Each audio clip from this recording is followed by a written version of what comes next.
momentarily to get my sound on over here. Hello? Hello? It's loading. Oh, there it is. Okay. Hopefully I'll be able to hear myself in a second.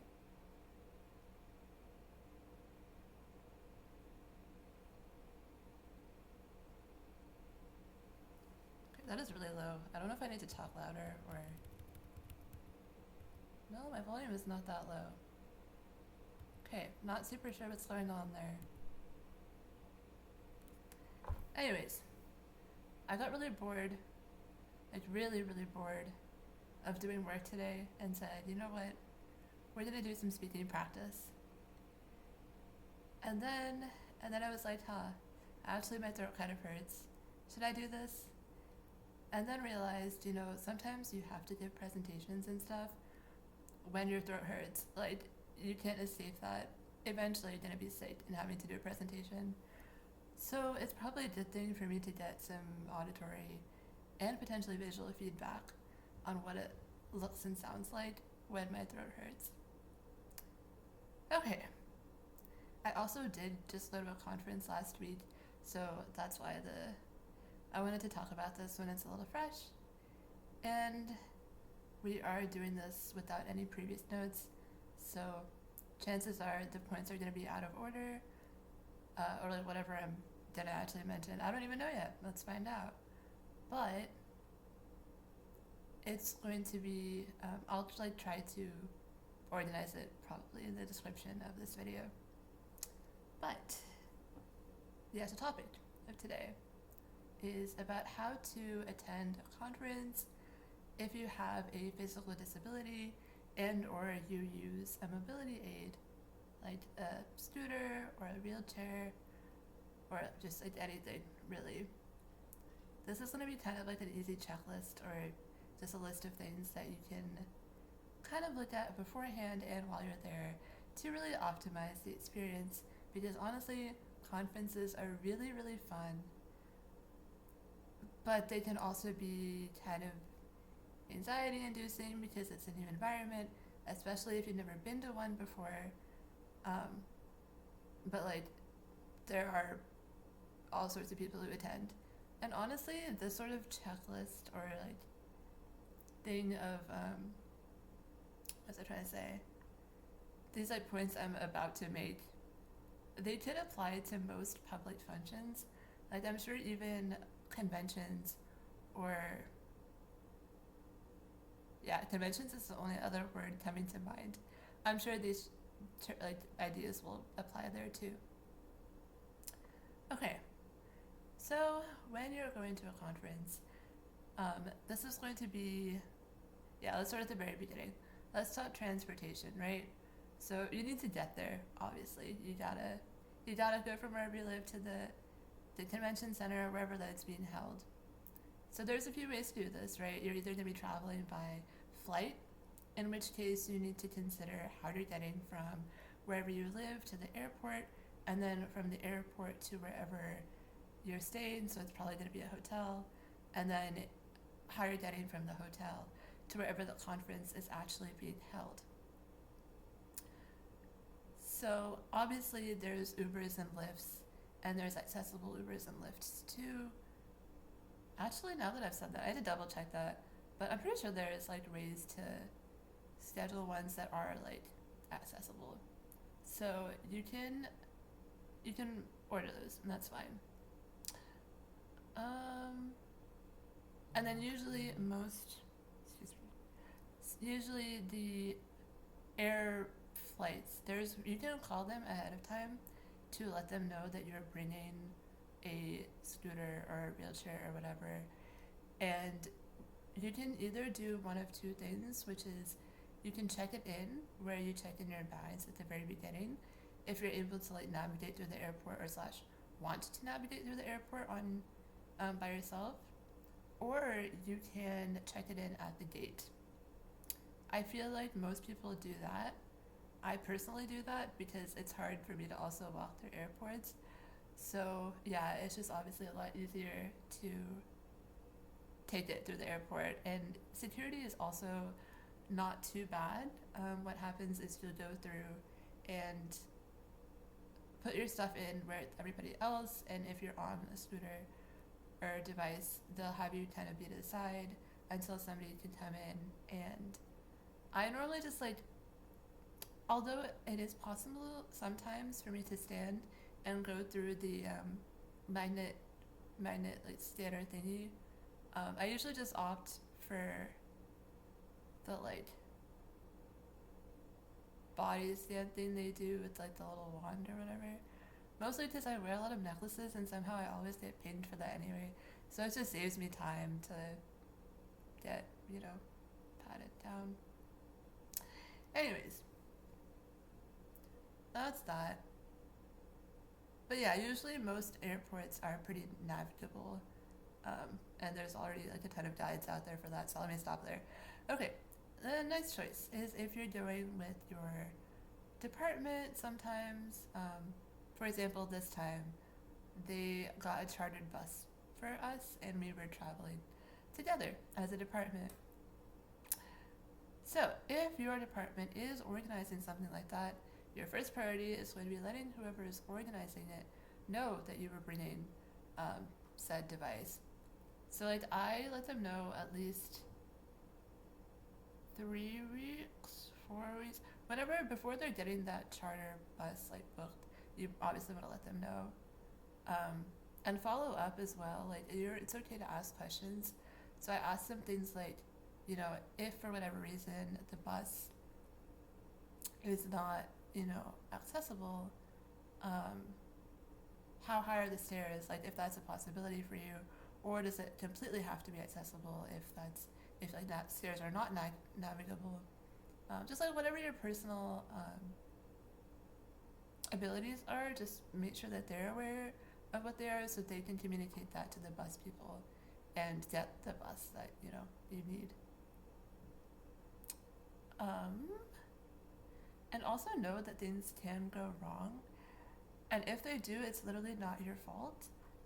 For example, literally last week we had told them like on multiple occasions that the bus needed to be accessible, right? Like obviously it does, like you need to get that thing in there. And then I showed up there the morning of the thing, and straight up the bus did not have a ramp. Like the person in charge had a memo to be like, she needs that, and then they just sent a non-accessible bus. So thankfully my department didn't just like ditch me there and be like, find your own way. They just were like, okay, we're gonna wait until they fix this and send another bus, and they did, and it ended up being okay. But I felt like super duper guilty about it because we were supposed to leave at like 7:30, and then we left at like 2.5 hours later, and frankly caused a lot of delays. But it's like, first of all, it's not my fault, but I know that it's okay, like things happen, and the people who are supposed to fix things are gonna fix things, and it's not your fault.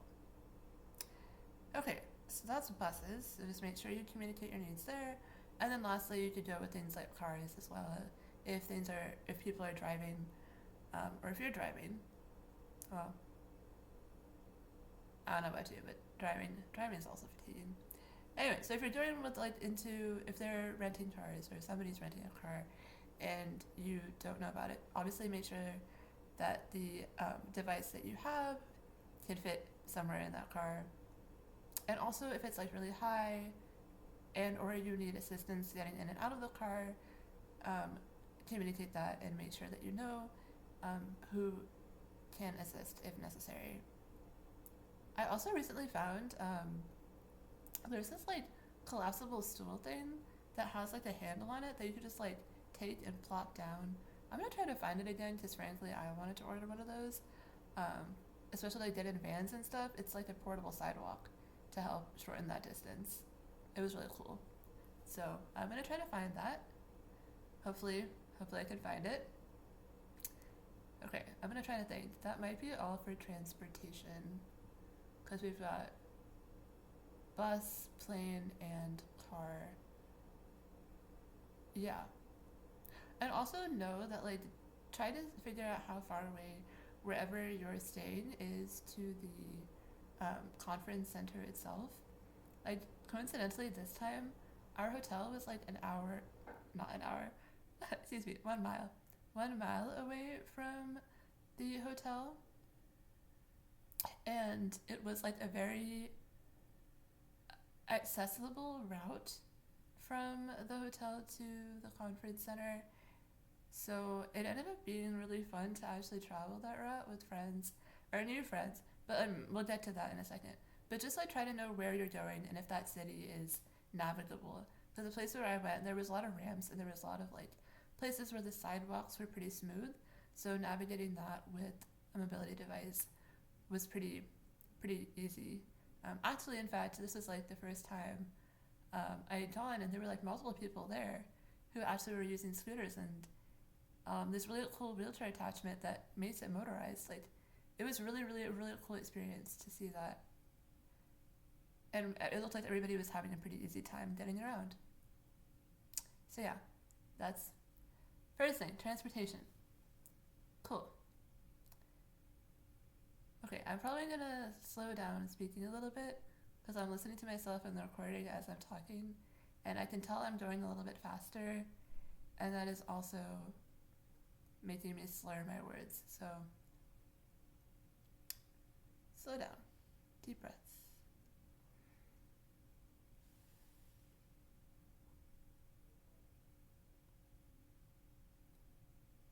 Okay. So, next thing is navigating the conference itself. Now, if you're going to a conference in the United States, most centers are going to be fully accessible. So this means that you're going to have elevators, you're going to have bathroom stalls that are accessible and or separate bathrooms. Separate accessible single stall is not the word I'm trying to use. It was just like the room where there's like, you've got the room with the bars and stuff. So it's like a separate bathroom. Single person, that's the word, single person bathrooms as well. Most of them have those. And what other accessibility features? There's also, I don't think this is like an every conference sort of deal. I feel like this is more convention. But there's also like quiet areas where, I think they were also pretty sensory friendly. I don't think they actually necessarily were designed that way, but I like walked past them a couple of times, and yeah, I think they're pretty sensory friendly spaces.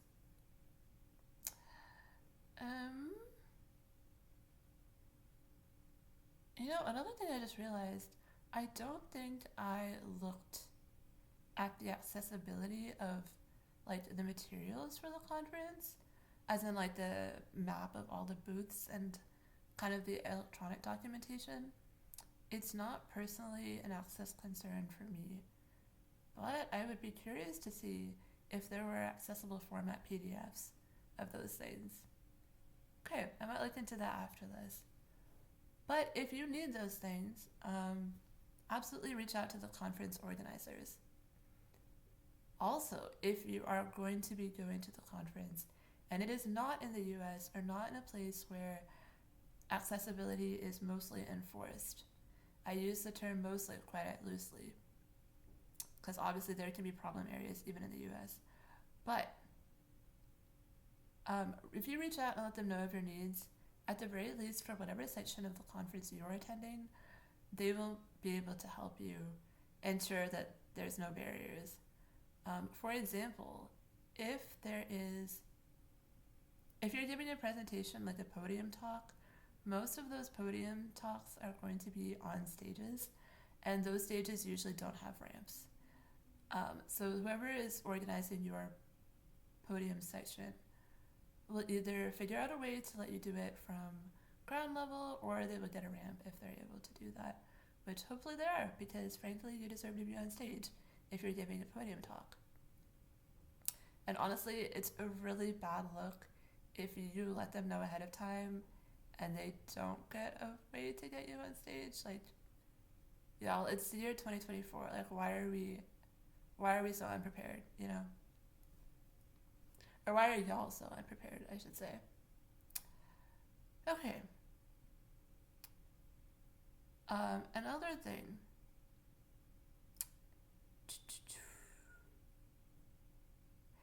Make sure if you have an electronic scooter or something that requires charging, frankly, you don't realize how many times you're going to be kind of rotating around the convention center. Try not to leave your charger in your hotel if you're able to carry it along. Unless your battery life is like, you know that it's like really good and you're safe. But yeah, you're always going to be rolling around a lot more than you think you are. So try to take it. That way you have that reassurance that like, okay, I'm not gonna like run out of battery here. So yeah, that's like a really good thing you can do to reassure yourself. Also, this is just a rule for everybody. It's like more fun if you travel around the conference with a group, so you can like, you know, you can have fun with your new friends potentially. But it's just safer to stay with others. But at the very least, make sure that somebody knows where you are at all times. Conference venues are really big. It is easy to get lost. It's also easy to just kind of like, there are going to be certain areas that are quieter, and honestly, there's this one time I was going this last week, my friend's presentation was in the room at like the very, very end of the long building, and I really needed to pee, okay? And there was like a bathroom in the corner of the end of this really long hallway, and frankly, there was like nobody walking around. There was like nobody. It was so quiet. Like, frankly, I got the heebie-jeebies. It was not a fun time, but I needed to pee like that badly that I was willing to go to this restroom, right? So just my point is, it would have been really bad if something had happened, like, you know, say I had tripped and fallen or something, you know, and nobody just like knew I was there. Hopefully, somebody would have come looking for me. But like, yeah, it's just don't do that. Don't even take chances like that. If you're going somewhere and you feel like there's not a lot of people around, just like tell somebody where you are, and then nothing will happen to you. Okay. That's during the conference. Okay, that's like during the conference when you are not actively presenting. This is like an entirely separate section, which is what do you do when you're actually presenting? So this is going to be for like a poster presentation. Let's start there. So when you're going for a poster presentation, you're obviously carrying your poster, which like I usually take it in a tube that has a handle like strap thingy, so I can just kind of strap it on myself, and then I'm like, my hands are free to keep driving or like squinting along. I would highly recommend you get one of those tubes, especially if it's like collapsible, because then, you know, it's nice. Can hold a variety of poster sizes. When you get to your location where your poster is going up, you're either going to have to do one of two things. Either pin it up, tape it up, or like prop it up on an easel. I'll be so honest with you, it is really, really difficult to do it on your own if you're on a scooter, because you have to like put it up against and hold it. It's just a lot to do on your own. So there's two things you can do. The easiest one is obviously just to have a friend with you. And like anyone that you know who's gone to this conference or is going to this conference with you, that is what I mean by friend. Like the people who helped me, I had literally met like the previous day who, you know, helped me put up my poster. So it's fine to just do that. Just ask for help with them. If that gives you, if you don't have anybody that you know, and you're not super comfortable asking the like people who are on either side of you, because I mean, everybody going to the conference is interested in the same thing. no one's gonna judge you for needing help. Like, it's fine. You can also ask. There's usually the organizers are gonna be running around too, and their job is like literally to help anybody who needs help setting up, amongst other things. So you can very much just ask one of them, and they will help you. That's the first thing, is clearing it up. And same thing with teardown, obviously. Either phone a friend or like get, other help. Okay, next. This is actually the part that prompted this video, is because I like made mistakes during this last presentation. And it was a really stupid thing that I did, right? So right now, as you can clearly see, I'm sitting down. So I'm able to talk at a normal pace. I feel like I'm breathing pretty normally. I feel like I am enunciating normally as well. Like, at least from what I can hear, I can understand what I'm saying, right? Now, when I'm standing, it is a very, very different story. I have pretty bad scoliosis. So first of all, standing for too long just like hurts. It also makes me feel extremely self-conscious because like my curvature is not quite visible, and even when I'm wearing, business clothes, it never hangs off of me the same way that it hangs off of people who don't have scoliosis.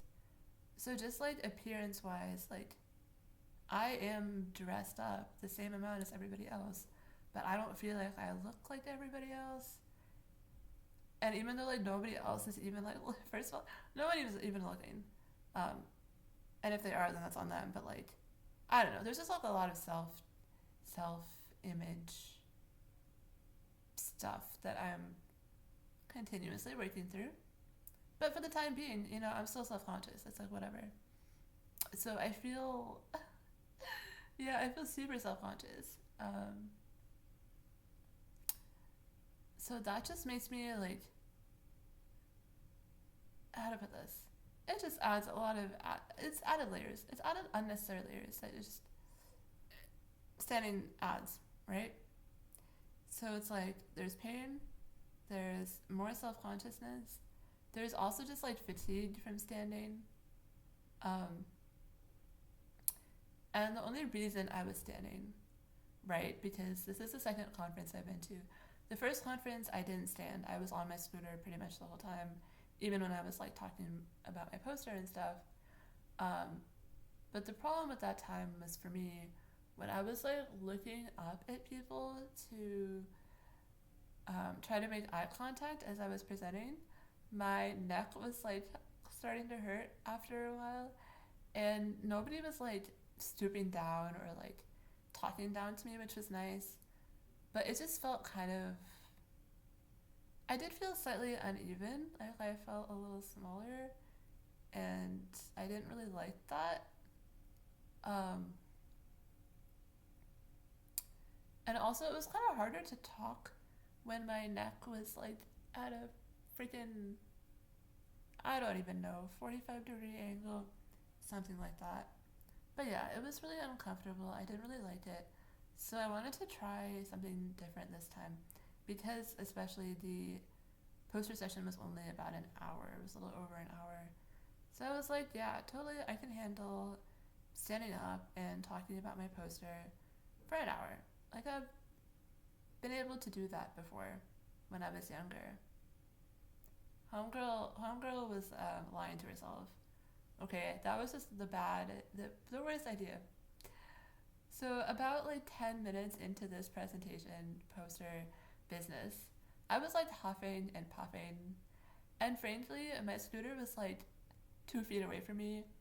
I could have just paused and been like, hey, give me a second, let me sit down and continue this. But I just like did not do that. I was like, oh, I'm gonna power through. There was a picture. Somebody took a picture of me about 45 minutes into this poster session. I looked like I was dying. Like, genuinely, I feel really amazed that people even stopped to talk to me about my poster when I looked like that. Like it was bad. It was a mess. Um, so I have some thoughts about that. I have some thoughts about how to avoid doing that. So sit. First of all, sit if you have to. But in order to make yourself not crane your neck at unnatural angles and be able to speak correctly, um, try to sit your chair about 2 to 3 feet away from the poster. So if like the poster is here, try to sit like 2 to 3 feet over here, so that when you're turning, you're not turning your neck too far this way or too far upwards. And like the further back away you are from the person you're speaking to, the less of an angle you have to lift. Second thing, if you run out of air easily when you're speaking and you don't know how to, or it's not easy to like project, I definitely have projection issues. And I'm also noticing that my volume, the way I was speaking just now, I had gone downwards. So I'm going to try to project a little more now. Definitely, first of all, do breathing exercises if you're not already. I have just recently gotten on this train, so like I don't have enough experience to know whether they work or not, but I think it's worth trying. First of all, you obviously, breathing is important. Please breathe, people. But second of all, an easier way to kind of open up your vocal cords, um, or not open them up necessarily, but avoid closing them down, is try not to drink cold things before you're presenting, and don't eat anything super sugary. And that includes like icing or just like pastries in general. Try to avoid taking in sugary things right before you speak. Also, try to avoid dehydrating things because you're probably going to be talking a lot anyway. Your throat is already going to dry up, so like don't drink coffee right before you present. What else is like a dehydrating item? I don't know, but try to avoid those things right before.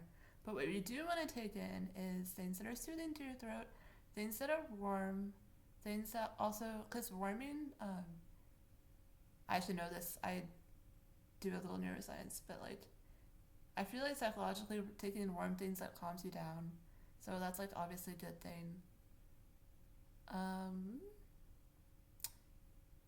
And if you run out of air, particularly, try to slow down your speaking, because sometimes when you're running out of air, you're like, oh my god, I gotta like get all the words out that I want to get out. So you just like speak. Then that means you run out of air even faster, and you like start speaking faster. That also makes your brain panic and be like, okay, we gotta speed up, we gotta keep going. Like, no, you don't gotta do that.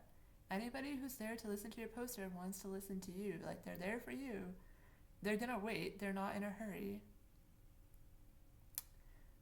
And see, I keep speeding up too. Like, it's a very natural thing to do, but you don't need to do that. Just slow down. It's okay. I say as I slow down. Okay. So yeah, just slow down and allow yourself to take those breaths in between sentences or in between like short paragraphs if you need to. And it actually isn't as noticeable as you think it is, especially if you've practiced beforehand where you're going to take those breaths. You are going to be fine. It's going to come out sounding very, very natural. I'm pretty sure singers do this, don't they? Like, they'll know, or singers and especially rappers. Which is really funny because I feel like that's a really good way to practice taking breaths, is actually practicing rapping. If you like listen to rappers and you can kind of start telling like when they're taking breaths, and if you just like rap along with them, yeah, it's like really good practice. It's a really easy way to practice. Figuring out where to do that. Okay, so that's on breaths. Oh, the other thing about speaking, if you're not able to stay on your scooter and that's not like easy for you to do because there's not that much room there, Most conference venues will also have a high, like, bar stools or just like higher chairs. Most conference venues will have those. So you can also request one to sit by your poster and be kind of at the same height. This is especially useful if you are having to like point out things on your poster, which most people do, unless your work is like completely theoretical and you don't have too much to point to. Um, yeah, you're most likely going to have figures and stuff on your poster that you're going to want to point to. So you want to be at the same height as those things. Okay? If you're worried about forgetting what you're going to say, it's totally fine to take note cards. No one's going to judge you for that. And if they do, then that's on them, and they shouldn't.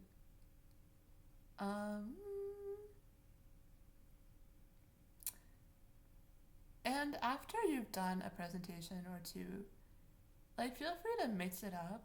I feel like a lot of people just kind of present once or figure out one thing, and then they just kind of like say the same thing over and over. I'm definitely super guilty of this. I used to do a science fair in high school, which, if you know what that is, it's basically the same thing as going to a conference, but like your projects are usually a smidgen simpler. And I did it with a friend, so I had a project partner, and she would always tell me that I sounded like the most boring presenter on earth because I would just like write out my presentation, I'd memorize it word for word, and I would deliver that. I would deliver that presentation like genuinely down to like the syllables. All words were the same every time. So even if somebody was visibly getting bored in front of me, I could tell they were getting bored. I didn't know how to like switch gears and be like, okay, well, I can see they're getting bored, so let me move on quickly. Or I want to pause here and ask them what their background is so I can focus more on that aspect of my project. Like, I did not know how to do that. So don't be afraid to just not over prepare also. It might be nice if it's a lower stakes conference to take a note card that just has your bullet points and try to improv it. I feel like that's a really good practice that people should do more.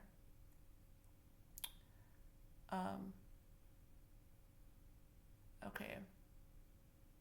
I'm trying to think if there's anything else presentation-wise that would be useful to tell. Sorry, that was less about disability and more just general presentation advice. There were a lot of undergrads who came with us on this trip that it was like their first conference. So they were asking for a lot of advice before their little things, and that was just super cool of them. And I don't know, I hope that helps someone. Okay. What else? Oh yeah, make sure you're eating. So a lot of conference venues are gonna have catering or like concessions right there. I'll be super honest with you, it's very convenient to just do that if that's easiest for you. So like the very first conference I went to, I went alone for my lab, so like nobody I knew was there, or nobody that I like knew super well was there, and there was only like one other person from my school who went, but we went separately. And it was in a place where there wasn't a lot of restaurants around. So yeah, I did concessions for that entire week, and it was fine. But this time, it took place in a conference center that had a lot of restaurants around, and there were a ton of people who came from my department. So it was really nice to just go out and make connections with my own school. Like, it's really great to meet people who are going with you from your own department. And as grad students, I feel like a lot of us going to conferences, like, we're very isolated. We like need more friends. We need more social interaction. So conferences are a really great way to even bond with the people from your own school, in addition to people from other schools. So meal times are a really good way to do that, because everybody's gonna have to, most times, people are going together in groups anyway. So if there was ever a safe way for you to go out with your scooter in a place that you've never been to before, going with your friends is like the easiest way to go. it's perfectly safe, and you know that like no one's just gonna like leave you in the middle of the street, you know, if your scooter fails or something. So highly recommend going out at meal times with your lab mates, friends, department members. Okay, that's good. And then also, don't forget delivery exists. Don't feel like you always have to go out if you don't want to. I know the first night of the conference, I like didn't know anyone super well yet, and I felt a little bit nervous because like the whole bus thing that happened in the morning. So I was feeling especially self conscious, disability wise. So it is really great. I just like ordered DoorDash and it was fine. Yeah, it's like fine to do that. So try to install any of those applications before you get there, just so you know how to use them if you need it, and that way you always have like a ticket to emergency food if that's something you're able to access. And most places internationally have something similar to DoorDash or Grubhub or something. Um, and obviously, if the conference is having catering and you have dietary restrictions, uh, communicate that to them. Chances are they're going to ask beforehand. So make sure that whatever the conference sends you material wise, um, make sure that you are aware of everything that they're sending you, and if there's any information you need to convey to them, make sure you're doing it well ahead of time so that they can, you know, meet your needs. Trying to think of what else.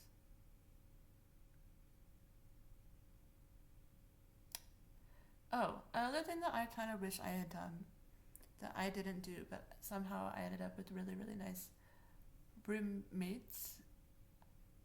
If you have any medical devices that you are taking with you, and they make noise or are, you know, make noise is the easiest descriptor.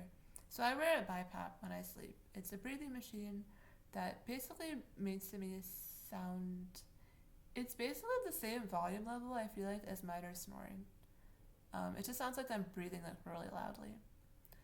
But I kind of wish I had let my roommates know ahead of time that I was going to bring it with me. I didn't do that, but they were really chill with it. And frankly, the AC or heater or whatever that was in our room made a ton more noise than my BiPAP did. So it didn't end up being an issue. So yeah, if you know who you're gonna stay with, just like reach out to them before and let them know. I just think that's like a courteous thing to do that I didn't do. I'm gonna do it next time though, okay? It's fine. I'll do it next time. Okay. What else do I have? We covered transportation. We covered navigating the conference. We covered presentations. We covered food and hotel. Most hotels also have accessible rooms. Doesn't matter what like number of stars they are, especially if they're in the U.S. But even otherwise, um, I would say most conference-related hotels are going to have accessible rooms. So make sure you're booking those well ahead of time. If you know that you've applied to a conference and there's a chance that you might go, I would contact the hotel at that point rather than after you've gotten the what is it, conference acceptance. Because yeah, you're gonna want to book them ahead of time. Also, you might get cheaper rates, which is good. You want to spend less money. Do, do, do, do. And also note whether those accessible rooms are actually what you need, or not. Because interestingly enough, so for me, this is like slightly TMI, but whatever. The biggest thing that I need help with in the bathroom is like sometimes toilets are like really low, and it's hard for me to get off of them if they're too low, because like sit to stand is like difficult for me. So having a bar or otherwise something that I can like latch onto to the sides, and like kind of like, what is it? Not grope. Just like slide myself up. Like, I don't know. I don't know how to describe it, but it's just like it's good if I have like a something to grab onto. Um, but when I looked at pictures of the accessible, and also tubs, it's like hard for me to lift my legs too high. So getting in and out of a tub, if it's the tub is too high, that's also not a good thing for me. But then when I looked at the accessible rooms at the hotel that we were gonna stay at, the features of accessibility in that room were actually less helpful to me than the normal rooms. So I ended up getting a normal room, and it ended up working out really well for me because the sink was right by the bath, the toilet, and it was easy to like use that to get up whenever I needed to. And the tub was already low enough, and there was like a bar, like a towel bar right next to the tub to like grab onto for safety getting in and out. So just like try to see if the hotel that you're going to has pictures of the rooms and figure out what would best suit your needs, whether that is actually the accessible room or it's like a normal room that has a certain configuration that you need. So that's something to do well ahead of time. That is arguably the first thing you should do, in addition to contacting your program director, admin people, whoever is organizing things, to let them know what you need. Okay, so that's the hotel.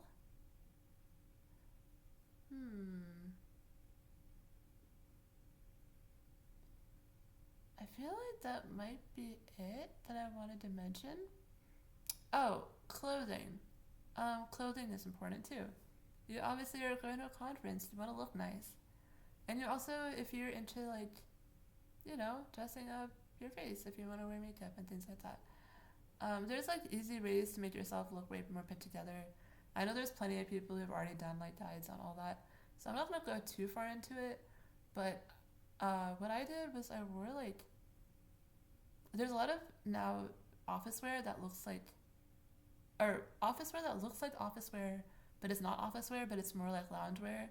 So like tights that look like trousers are a really good option. A lot of people do like plain shirts and then do like blazers on top of those. I think that looks pretty good on most people. It doesn't sound really interesting, but like crop tops actually, plain single color crop tops over trousers that look, or leggings that look like trousers, and then a blazer on top is going to be really uncomfortable. Other way around, it's going to be really comfortable because chances are it's not going to like catch on any, it's not going to catch on anything, it's not going to like stick to your body and get sweaty. Most conference venues are going to be quite warm, especially if you're poster presenting. Like the aisles are not very big, like you're going to be in the middle of people. So yeah, it gets pretty toasty most venues. You don't want to be wearing like too many layers. So yeah, that's like the easy outfit. Obviously, button ups are always a thing, and that might be easier for some people than trying to lift shirts over your head.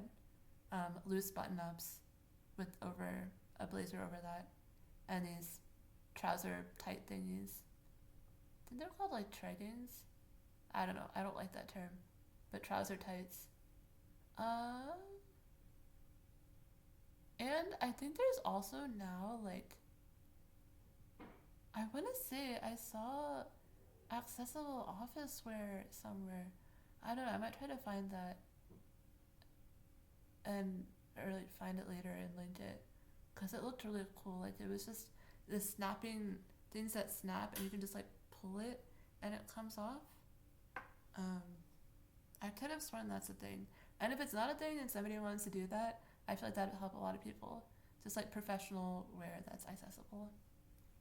Also, if somebody ever wants to do like scoliosis friendly professional wear, I mentioned this earlier, but a lot of things that look good on other people hang really weirdly on me, including blazers. Like my shoulders are kind of denuded, like they're not very broad. Um, so it looks really weird sometimes when I'm wearing a blazer and it's like the shoulder is like a square and like my entire body very much, I don't know, it just looks really weird. It looks like there's just like cardboard and then my face is just like sticking out of it. I don't know. It just looks awkward. I'm not a huge fan sometimes. So yeah, scoliosis friendly professional wear. Somebody should get on that. I have like no knowledge when it comes to clothing or cloth making, outfit making, whatever, something like that. Uh, so I can't do it myself right now. I don't know. If I ever learn how to use a sewing machine, maybe I'll get on that. Okay, but that's clothing. And also if like it's a sensory thing that you don't want to put on a blazer or something to cover your arms. A lot of people are just in like shirts too. Like as long as you're wearing kind of, oh, it doesn't have to be neutral colors either. Just FYI, I think people really like it. I think it's super cool when it's like blazers and stuff are not in black or navy blue. Like this time I took exclusively a sky blue blazer. People thought it was nice. When some of my friends bought like blood red blazers, it looked super cool. Loved that. So yeah, don't be worried to like play with color too. It's like some people don't like it because it's like, oh, it's like bringing more attention, um, and whatever. But you know, I don't know about y'all, but people are gonna stare at me anyway. Like, give them something to look at. That's something. Don't forget your sunscreen. Um,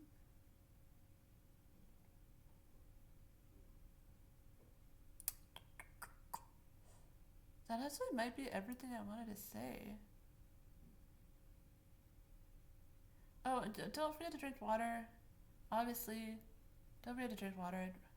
Don't forget to drink water. You do not want to be fainting in the middle of this conference because you're like in this throng of people and you're hot and you're sweaty and you didn't drink water.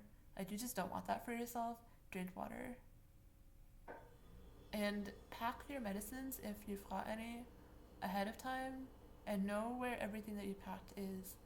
If there's anything that you have like a rescue inhaler or something or like an EpiPen, and yeah, if you're taking anything like that with you, make sure as many people as you can that you trust know where those things are. At the very least, if there's a person in admin coming with you, tell them. Okay? But there's nothing to be like too concerned about. Like, I don't know, I had a lot of anxious feelings before I went on this conference thingy.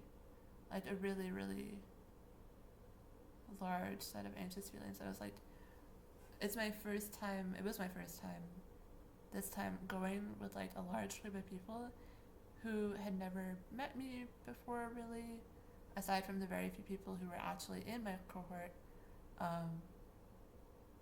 Yeah, I was like just, and it was like my first time in this new city. It was my first time in a really long time that I was, you know, using a charter bus. Speaking of traveling, sorry, another thing I forgot to mention. Chances are the bathroom on the charter bus, the ones on airplanes, there's usually at least one accessible bathroom. Ones on charter buses are not necessarily accessible.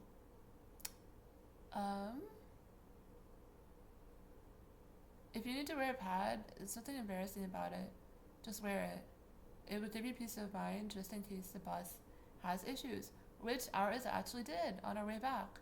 Our travel was like quite a bit longer than expected because there were you know, there were some issues. Thankfully, everything got resolved, and we still got back the same day that we were expecting to.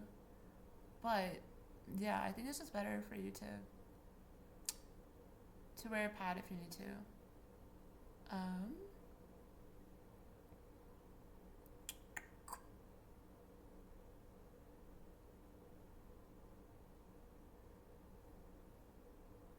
you know what else I noticed just now? I'm like looking everywhere except for the camera. This is bad. Okay, one other thing that I really wanted to work on with this was eye contact. And I was trying to use the camera as eye contact, the eye that I am contacting. I failed quite badly for this last half, I think. That's okay though. That's what practice is for. That's why we're practicing. So, let me stop looking away from the camera.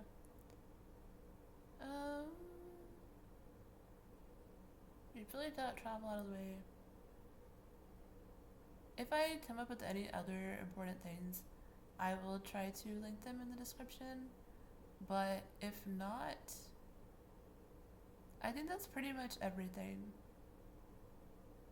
I also didn't finish my thought from earlier, which is that I was feeling really anxious about this trip, but then once I got there, it was a lot of fun. Most people are nice and they're not going to make a big deal about any needs that you may or may not have. And there's nothing wrong with having anxious feelings, but I think if you go prepared or as prepared as you can be, it might help you feel a little bit less anxious. Yeah. And just like obviously ask for help when you need it. Don't overdo it. Yeah. So yeah, I hope anybody who happens to be seeing this at any point ends up going to a conference and has like the most fun. It's really, really great to go and be able to meet peers and see what's new in like your field and just like meet a bunch of people who are into the same thing that you are. It's like, it's great. It's really, really great. So yeah, have so much fun, learn a lot, and I will see you probably in the next one. So the next one, by the way, I think I'm going to be doing, so we did grad school part 1. So we'll be doing like grad school applications part 2, where we'll talk about what to do when you go for prospective days, which is going to be pretty similar to what we did for this video. But it'll be more speaking practice anyway. So yeah, have a good one. Have a good day or night wherever you are. Bye.